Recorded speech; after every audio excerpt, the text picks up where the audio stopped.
Albert Einstein once said, everybody's a genius, but if you judge a fish by its ability to climb a tree, it will live its whole life believing that it is stupid.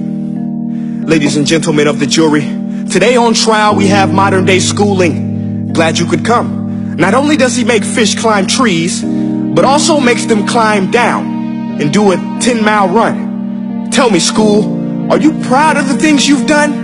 Turning millions of people into robots, do you find that fun? Do you realize how many kids relate to that fish swimming upstream in class, never finding their gifts, thinking they are stupid, believing they are useless? Well, the time has come, no more excuses. I call school to the stand and accuse him of killing creativity, individuality, and being intellectually abusive.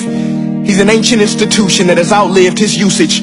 So, Your Honor, this concludes my opening statement, and if I may present the evidence of my case, I will prove it. Proceed. Exhibit A.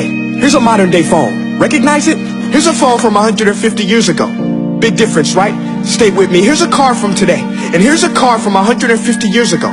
Big difference, right? Well, get this. Here's a classroom of today, and here's a class we used 150 years ago. Now ain't that a shame? In literally more than a century, nothing has changed.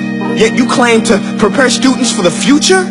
But with evidence like that, I must ask, do you prepare students for the future or the past? I did a background check on you and let the record show that you were made to train people to work in factories, which explains why you put students in straight rows, nice and neat, tell them sit still, raise your hand if you want to speak, give them a short break to eat, and for 8 hours a day, tell them what to think. Oh, and make them compete to get an A. A letter which determines product quality, hence grade A of meat. I get it. Back then, times were different. We all have a past. I myself am no Gandhi. But today, we don't need to make robot zombies. The world has progressed. And now we need people who think creatively, innovatively, critically, independently, with the ability to connect. See, every scientist will tell you that no two brains are the same. And every parent with 2 or more children will confirm that claim. So please explain why you treat students like cookie cutter frames or snapback hats, giving them this one-size-fits-all crap. Watch your language. Sorry, Your Honor, but if a doctor prescribed the exact same medicine to all of his patients, the results will be tragic. So many people will get sick, yet when it comes to school, this is exactly what happens. This educational malpractice, where one teacher stands in front of 20 kids, each one having different strengths, different needs, different gifts, different dreams, and you teach the same thing the same way? That's horrific. Ladies and gentlemen, the defendant should not be acquitted. This may be one of the worst criminal offenses ever to be committed. And let's mention the way you treat your employees. Objection. Overruled. I want to hear this. It's a shame. I mean, teachers have the most important job on the planet, yet they're underpaid? No wonder so many students are short-changed. Let's be honest, teachers should earn just as much as doctors, because a doctor can do heart surgery and save the life of a kid, but a great teacher can reach the heart of that kid and allow him to truly live. See, teachers are heroes that often get blamed, but they're not the problem. They work in a system without many options or rights. Curriculums are created by policymakers, most of which have never taught a day in their life. Just obsessed with standardized tests. They think bubbling in a multiple choice question will determine success.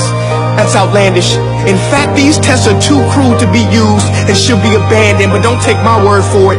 Take Frederick J. Kelly, the man who invented standardized testing, who said, and I quote, "These tests are too cruel to be used and should be abandoned." Ladies and gentlemen of the jury, if we continue down this road, the results will be lethal.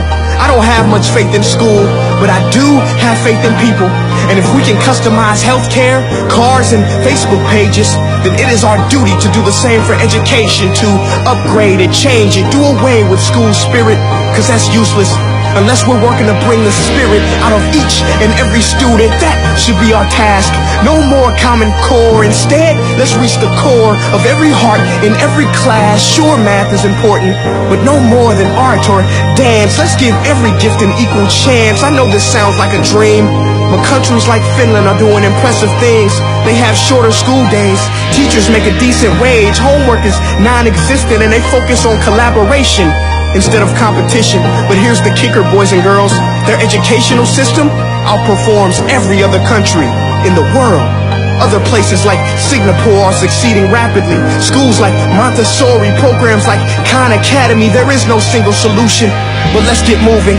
Because while students may be 20% of our population, they are 100% of our future. So let's attend to their dreams, and there's no telling what we can achieve.